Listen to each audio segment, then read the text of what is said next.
What's up, guys? It's your girl Amac here, and today I'm going to show you how to match your instrumental stems to a 2-track instrumental that your client did a bunch of cuts, tape stops, or filtering to.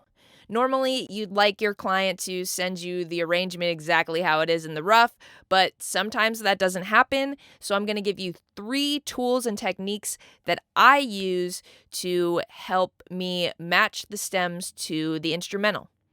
So let's get right into it. Hey, back on the mix. Ugh. Cool. So this client, he came to me and he said, "Amac, I need your help matching these stems. I can't do it."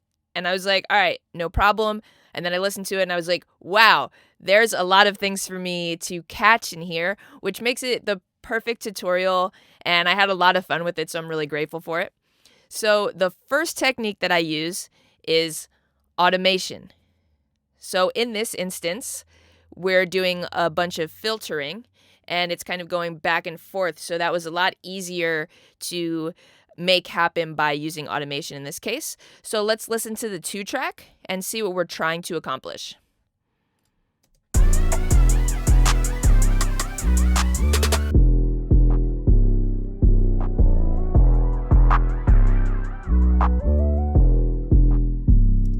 Cool. So like I said, we're doing a bunch of filtering and I'm going to use automation in this case.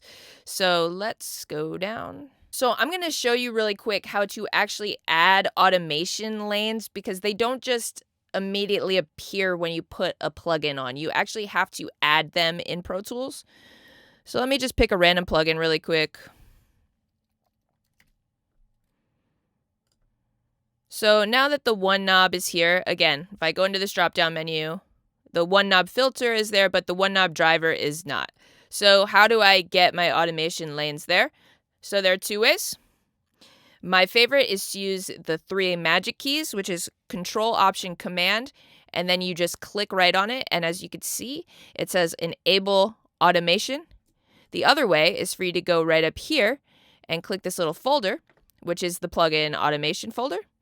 And then you can choose the parameter that you want to automate, click Add, boom. And now when I go over here, you can see the one knob driver is now added into the automation lane. So I just did that so it was a different plugin so you didn't get confused. I'm going to get rid of it.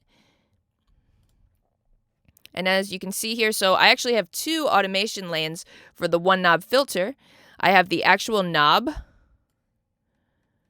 and then I have bypass. So I bypass it when these sections aren't happening in the song, so it's having no effect over the rest of the instruments or doing anything to them because I don't want it to be. And just so you can see too, like how you automate, how I like to automate is, now this is just on and off here. If we're up here, I can kind of do what you saw, or what you can see that I actually did, right? And that's how, I just kind of move automation around and how I write it. There are other ways to write it, but I'm not going to get into that in this video. So I'll just show you the automation now in the actual mix track. And you can hear how closely I was able to match it and watch the big knob move because it's fun.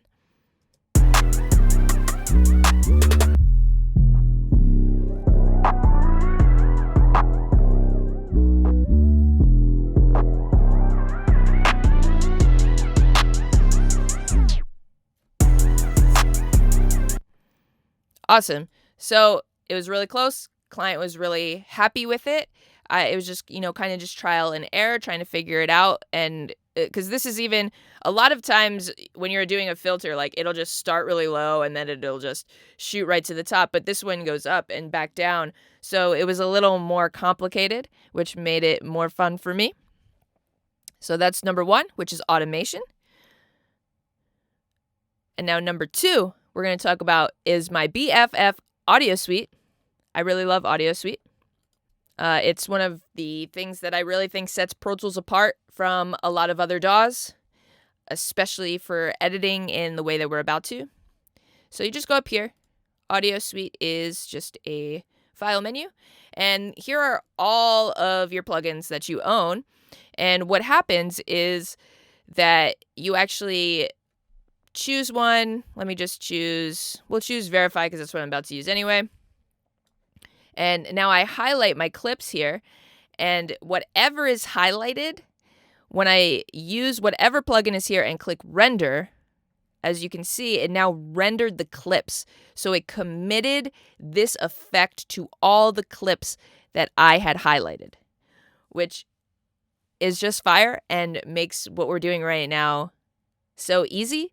If you are a person who uses VocalLine in another DAW, if you saw how it worked in Audio Suite, you would be very sad, and I don't want to do that to you right now. So let's go to the 2-track again and hear what we're trying to replicate.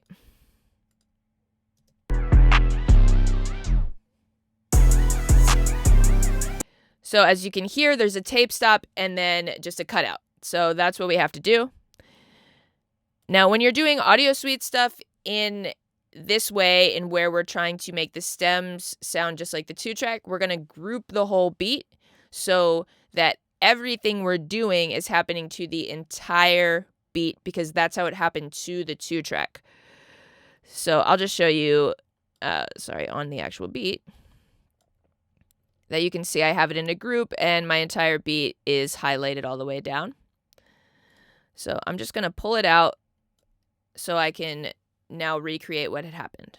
So you get to use the 2-track actually as a guide, which is pretty dope. So you can see this is where the tape stop is in the 2-track, right? Like, awesome. So using that as my guide, I'm going to grab that. I'm going to hit B to break. And then this is a tape stop, so it's a slow down verify. So I hit render.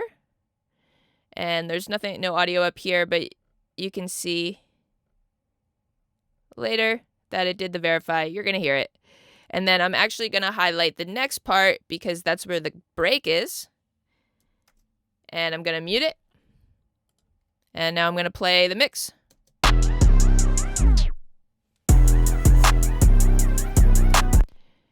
Perfect. So that's how I use Audio Suite and using Verify. With Audio Suite, you can do reverses. You can use EQs if you want to. You can use reverbs. There are a lot of awesome things you can do with Audio Suite, so I encourage you to mess around with it. And when you're in this situation with stems versus 2-track, there might be a lot of crazy things that somebody did to it, and Audio Suite will definitely help you get there. The third thing that I do is actually take from the 2-track, or sometimes from the rough, if it's a space that I'm able to take it from. I'm going to play this for you. And what happened was that I couldn't figure out what they did. You know, sometimes people are doing multiple things on top of things to get an effect to sound the way it does. And I don't know how to recreate it. I almost always can, but in this instance, I felt like it was better to take from the 2-track.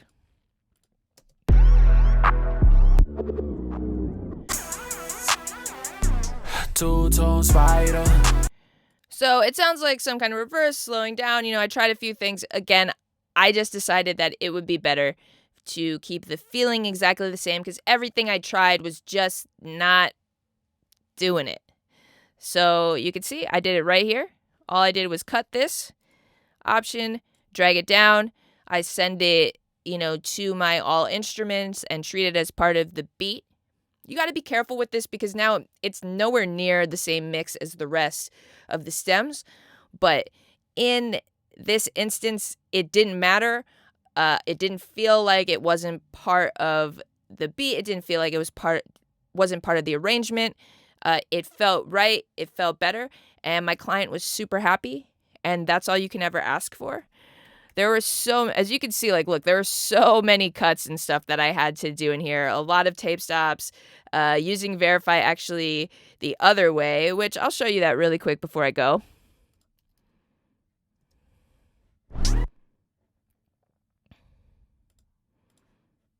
So it's trying to figure out what happened right here. And to me, that was an upwards Verify. So we're using Audio Suite again. And I'm going to just pull this out. And as you can see, there's a cut. So, and again, you can read the 2-track really easily. I'm like, boom, beat a break, Command M to mute. And I can see that that's there. So another beat a break. Verify is already here. I'm going to go to sped up this time instead of slow down. Hit render. Boom.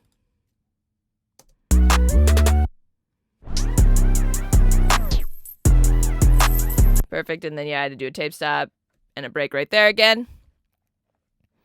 And I'm just going to show you reverse with Verify for fun. How you're able to get plugins up at the top here on Verify is by hitting holding Command and clicking them, and it'll get it up to the top instead of you having to go through the menu here. But so here's a reverse, and let's just render and see how it goes. So now that I did the whole beat.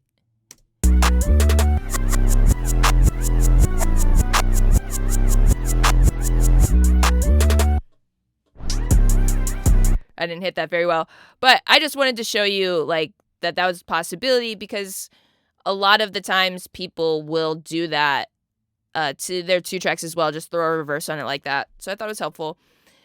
All right, guys. Well, that's how you match your stems to your 2-track instrumental when your client does not send you the arrangement correctly.